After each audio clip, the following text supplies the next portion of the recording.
Bonjour à toutes et à tous. Je m'adresse aujourd'hui à vous car nous avons décidé de créer une journée forte qui s'appelle l'Iptic Day.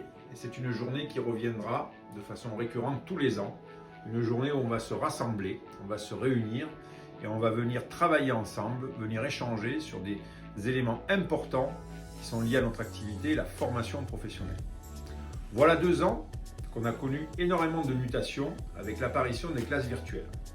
L'équipe Iptic tient à vous remercier car grâce à vous, nous nous sommes adaptés et nous avons passé la crise sanitaire. La classe virtuelle représente maintenant 90% de notre activité. Donc je vous remercie du travail que vous avez accompli.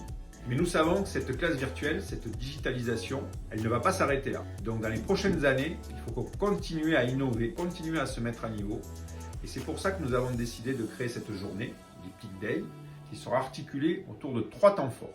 Un premier temps fort le matin, qui est un temps d'échange, un temps aussi d'information, où nous aurons des intervenants externes, cette année 3 intervenants, qui viendront nous faire un focus sur des enjeux de la formation professionnelle. Donc cette année, nous aurons un intervenant qui nous parlera de la certification Calliope et qui nous parlera des modalités d'évaluation à distance, car nous savons que c'est difficile. Et c'est important, c'est essentiel pour garder cette certification Calliope. Nous aurons un deuxième intervenant qui nous parlera des modalités de financement de l'OPCO Atlas. C'est un intervenant qui siège au conseil d'administration Atlas et qui sera en mesure de nous éclairer sur les prochaines évolutions liées au financement des OPCO et des entreprises. Et le troisième intervenant, lui, va pouvoir nous donner une image, une température des enjeux pour les entreprises de la formation, c'est-à-dire des enjeux stratégiques, comment les entreprises de la branche, des bureaux d'études et de l'ingénierie, voient la formation, puisque c'est une personne qui siège à la commission sociale formation de la Fédération Synode. Un temps fort le midi, qui lui est orienté autour d'un temps de convivialité grâce à notre traiteur Jeanne Côté. Jeanne va nous faire découvrir des producteurs, des gens qui se sont reconvertis dans les métiers de bouche, un laitier, un maraîcher, un boulanger, et ça sera vraiment l'occasion de partir sur un temps très agréable avant l'Iptic Lab.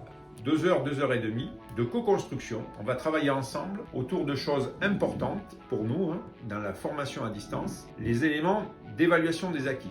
On sait que c'est difficile de construire des éléments d'évaluation des acquis, donc on va co-construire des éléments d'évaluation des acquis.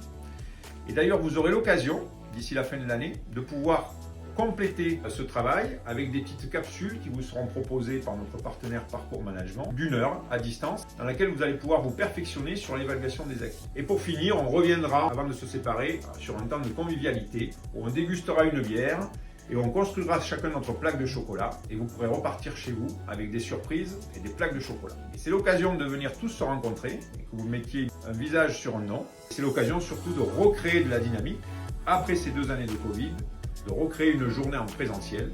Donc, bloquez bien vos agendas et on se revoit physiquement le 6 septembre. Merci.